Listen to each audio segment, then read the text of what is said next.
aparência aí da nossa língua pode indicar muitas informações da nossa saúde.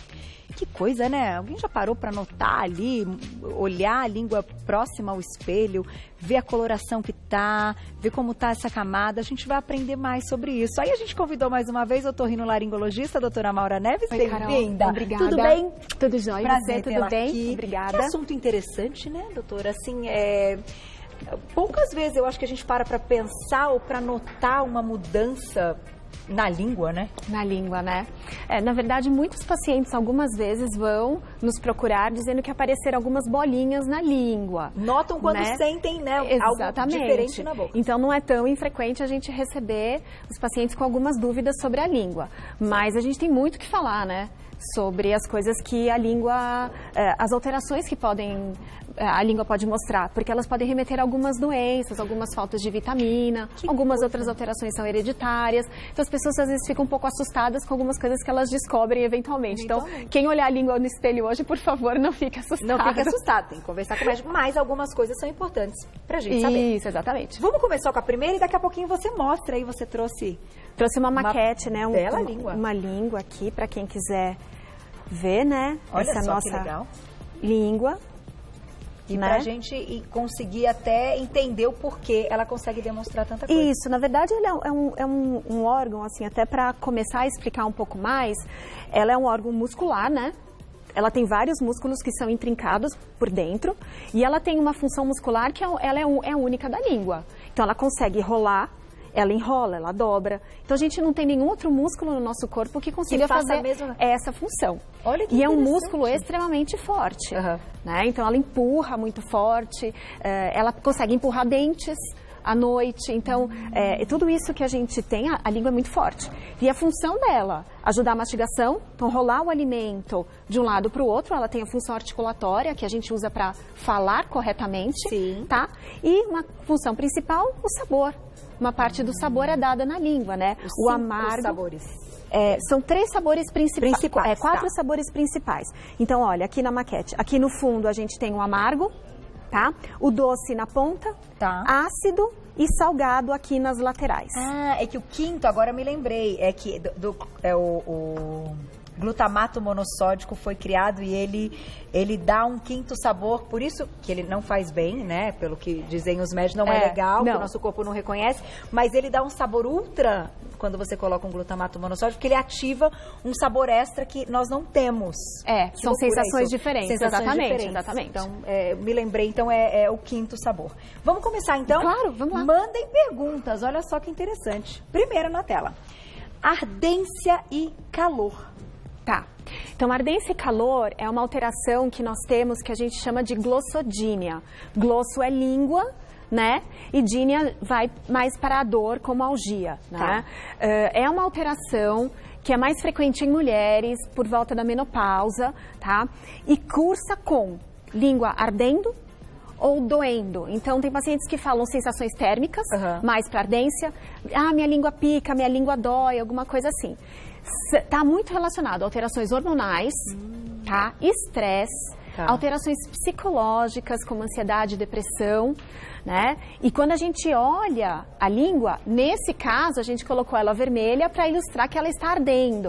Mas quando nós examinamos e o paciente olha, a língua está de coloração normal. Ah, pode ser que ela não mude. Ela não muda de cor. E isso é uma sensação. São sensações que vêm por variação hormonal, é uma mediação nervosa alterada. Então, a pessoa que pode ser mediada também pelo nosso sistema de emoções. Por isso que é muito relacionado também a alterações emocionais. Uma outra causa frequente é déficit de vitamina. Então, uma das coisas que a gente faz no tratamento é dosar vitaminas ou repor vitaminas para ver se essa sensação de queimação melhora. E porque é muito debilitante, o paciente fica bem irritado. Ele fala, minha língua arde, dói, eu não consigo comer. Perde um pouco aquela discriminação de sabor. E quando vai olhar, não tem nada. Não tem nada, tá normal. Ele fica agoniadíssimo. Próximo, olha lá. Bolhas. Bolha na língua, né? Então, as bolhas, nós temos muitas lesões bolhosas na língua. A mais frequente que nós temos, elas podem acometer a língua ou toda a boca, tá? Toda a mucosa jugal. Então, bochechas, gengiva embaixo dos dentes. A mais frequente é a lesão herpética. Tá. Então, é uma lesão por herpes, tá? Então, ela faz bolha e depois ela faz uma abertura, uma úlcera, que vocês em casa conhecem por afta. Tá. Começa como Começa como uma bolha, tá? Outras lesões bolhosas também podem ser causadas por vírus. A gente tem muitas outras lesões bolhosas. Alergias a medicamentos podem dar lesões bolhosas, não só na língua, como em toda a boca.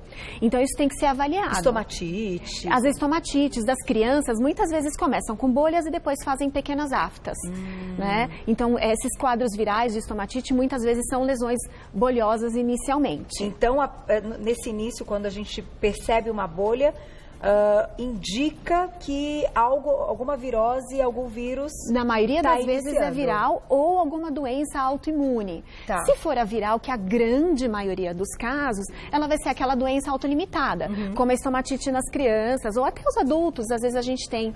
Né? Sim. E essas estomatites virais, elas são diferentes das nossas aftas tradicionais. Tá. A afta, ela pode ser causada por outras coisas, né? Então, uma lesão ali, eu comi um abacaxi, por exemplo, fiz uma afta. Então, alguns alimentos mais ácidos, apimentados, muitos condimentos podem gerar as lesões aftoides tradicionais. Mas as bolhas mesmo, normalmente, vírus. São virais, na maioria das vezes, exceto aquelas outras que eu já comentei. Que isso é comum. A lesão herpética é bastante comum. Habitualmente a gente vê bastante nos lábios, né? E às vezes a gente se assusta quando é dentro da boca, porque a gente não consegue caracterizar olhando dentro da boca como na pele. Como na pele. Na pele é fácil de ver uma bolha, mas lá dentro, às vezes a bolha fica com uma característica diferente. Então ela fica avermelhada em volta e em cima branquinha. Então não fica tão fácil de ver como a bolha na pele. Por isso que às vezes confunde. Tá aí. Próximo, olha lá. Clara demais. Quando uma língua muito branca, tom né? Da pele, da língua, né? Então, a gente tem algumas causas da língua ficar mais branca. A mais frequente de todas, e não é nenhuma alteração, é saburra. Que é a própria descamação do epitélio lingual. Tá. Por isso que muitas vezes a gente tem que escovar um pouquinho a língua, tirar aquela saburra, porque a língua tem uma mucosa, como a nossa boca, e isso descama. Tá? E junta com bactérias e faz aquela placa esbranquiçada na língua, tá? No geral, quando você escova ou passa aquele raspador de língua, ele sai, então não é nada que você precise fazer com força, tá? Se a língua toda estiver mais clara, isso pode mostrar um sinal de deficiência de ferro ou de deficiência de vitamina, muitas vezes a biotina, uma das vitaminas B. Olha que interessante. Tá? Então, deficiência de ferro, a gente vai acabar investigando uma anemia, alguma coisa assim. Agora, se for uma placa mais branca aqui, que deixa a língua toda mais clara, então, muitas vezes a gente pensa na saburra. E na remoção. Inclusive, a gente tem daqui a pouquinho, né, um depoimento do Dr. Fernando Tai, que é cirurgião dentista, pra gente falar a respeito disso, dessa limpeza que é extremamente importante. Vamos pro próximo, olha lá. Manchas brancas. Então, é diferente da saburra. Tá. As manchas brancas, muitas vezes, é o sapinho, gente. Tá? Todo mundo conhece por sapinho. São placas brancas que aparecem na língua, na bochecha, no céu da boca, perto da mucosa jugal, que é onde tem os dentes, tá? E que você passa alguma coisa, por exemplo, ela pode se destacar.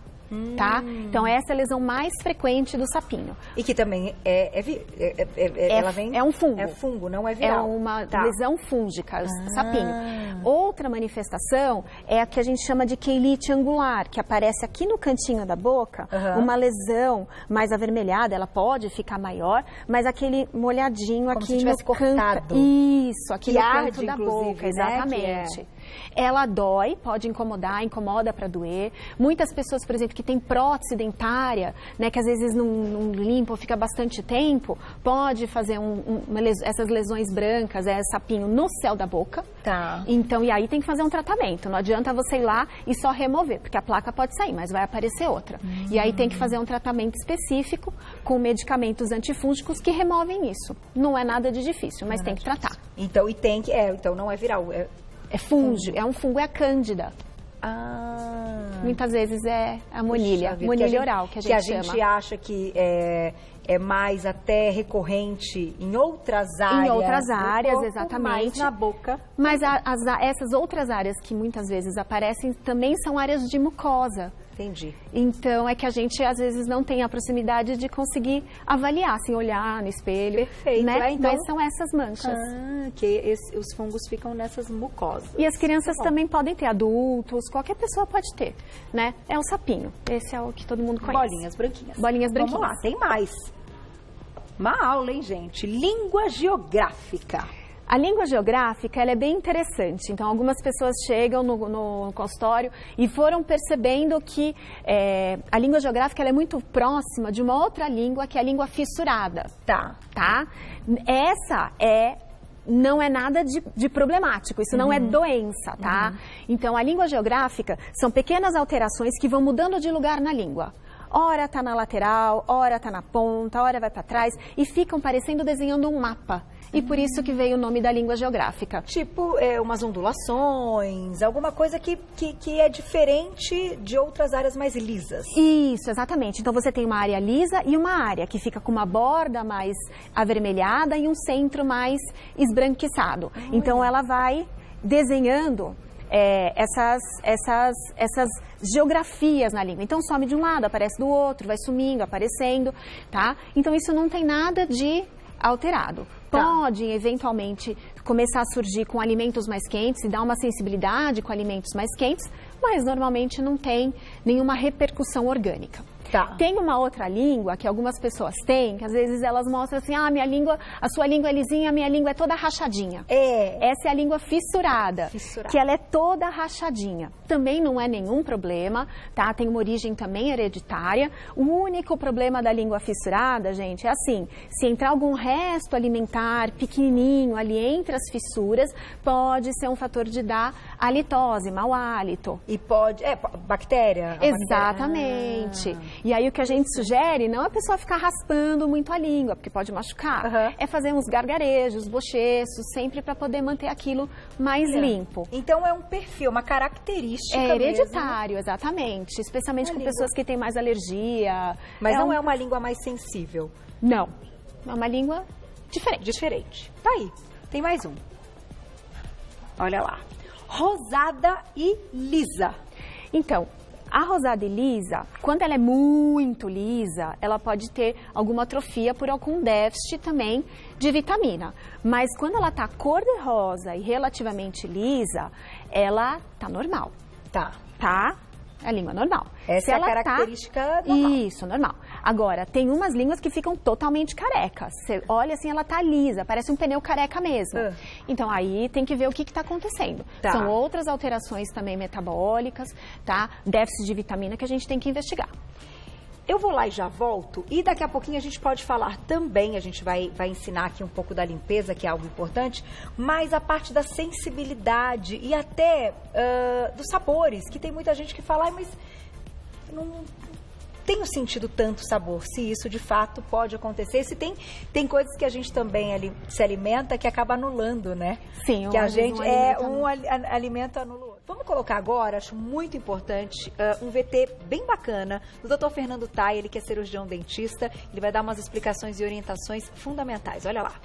Olá pessoal, meu nome é Dr. Fernando Tai, sou cirurgião dentista aqui em São Paulo, dono da Clínica Care Center. Gostaria de compartilhar um pouquinho com vocês sobre conhecimento a respeito de limpeza de língua, tá? Mito ou verdade? É verdade, nós precisamos higienizar nossa língua por vários motivos, tá? A boca tem mais de 700 tipos de bactérias. E que se a gente olhar a superfície da sua língua, ela é toda ciliada, ou seja, ela é toda rugosa e isso ajuda para você sentir o sabor dos alimentos, tá? Então, logicamente, vai grudar a sujeira. E essa sujeira nós chamamos de saburra ou suburra, tá? E nós devemos fazer a limpeza da nossa língua, porque não adianta simplesmente escovar nossos dentes e com a língua suja sobrepor a língua ou esfregar a língua sobre os dentes. Por quê? Vai voltar toda essa sujeira de volta. Então temos que remover essa sujeira sobre a língua através de instrumentos adequados. Hoje, no mercado, nós temos algumas opções, são os raspadores de língua, que eu sou extremamente a favor. Alguns raspadores são plásticos, teriam algumas cerdas para auxiliar a sua limpeza, outros são simplesmente um arco de plástico, onde você vai raspar a língua para remover essa sujeira, essa saburra ou suburra. Existe também alguns arcos metálicos, tá? Ou raspadores metálicos, que são muito interessantes também. Porque você pode desinfetar, ferver, autoclavar, para poder depois continuar tendo uma durabilidade maior. Outra opção também, que é um mito que o pessoal às vezes coloca na internet, que eu acho que não é interessante, de colocar raspadores de língua ser substituído por colheres, tá? Usar a colher para raspar a sua língua. Não é um instrumento adequado. Pode ser feito? Tem raspadores para isso, tá? Eu sugiro que você consulte o profissional e possa estar ajudando as crianças a qualquer outro uso que vocês tiverem. Carol, agradeço muito o convite, um beijo para todos, até logo. Obrigada, doutora. Um beijo para você também. Belíssimas explicações. E agora a gente vai concluir o nosso assunto com um recado importante que você quer deixar claro aqui para as pessoas não se confundirem com algumas coisas, né? Então, as pessoas muitas vezes elas vêm nos procurar, ela põe a língua lá no espelho e fala assim, doutora, eu tô com várias bolinhas na minha língua, eu pus o dedo, eu tenho várias bolinhas, eu tô com um problema, eu tô com câncer, eu tô preocupado. Gente, a minha resposta é sempre assim, olha, graças a Deus que você tem essa bolinha, porque significa que você está sentindo o sabor. Então não confundam, no fundo da língua nós temos, olha, dá até para ver, se aproximar aqui, conseguir aproximar, a gente tem, elas ficam num V no fundo da língua, tá? São as papilas valadas, elas são as papilas que dão alguns sabores. Então todo mundo pode olhar a língua lá em casa, hoje, no espelho, e vai ver essas papilas, são bolinhas elevadas, deixa ela lá. Se você esfregar, ela vai ficar inflamada, vai aumentar de tamanho e pode começar a doer sim, tá? E uma outra coisa que é um recado muito importante, se você tiver com qualquer tipo de lesão na língua, na boca, que não sare em 10, 15 dias ou esteja lá há um mês, tem que procurar um médico, tá? Essas lesões, sejam elas, tem começado com uma bolha, com uma afta, a lesão ela tem que sarar. Se ela não sarou, você tem que procurar, tá? Então, são duas coisas diferentes. Uma que é totalmente normal e uma que é alterada. Agora, se você tiver dúvida, procure de qualquer maneira o médico. É melhor ele avaliar você e tirar a sua dúvida do que você ficar com uma lesão que não... que é mais grave, que você achar que não é nada. Com as crianças, a mesma recomendação, exatamente, né? A mesma coisa. Dá tempo de uma perguntinha, Gláucia? Diga-me. Olha lá, na tela. Obrigada, Emerson. A ardência da língua está ligada a problemas de refluxo ou respiratórios? Pode ter essa situação? Respiratório, muito difícil, tá? Se for a ardência clássica, como eu falei, a língua toda arde, tá? Normalmente a glossodínia não está associada ao refluxo. São aquelas alterações que eu falei. Existe muito essa confusão, né? Eu tenho refluxo, a minha língua arde. Mas aí não é só a língua. Pode ser uma ardência, se você tem um refluxo tão grande, você vai ter uma ardência na boca toda por um momento curto. Essa ardência que a gente comentou é uma ardência contínua. A pessoa fala assim, minha língua arde o tempo todo. Isso compromete até a minha sensação de sabor e compromete a qualidade de vida. É uma coisa diferente. Tá bom? Aí. Vou deixar um agradecimento especial à doutora. Quem quiser saber mais, lá no Instagram você encontra a clínica @medprimus, @med Primus, com US no final, @medprimus, para poder mandar perguntinhas para a doutora Maura, sempre incrível. Obrigada muito mais obrigada. uma vez. Sempre um super prazer.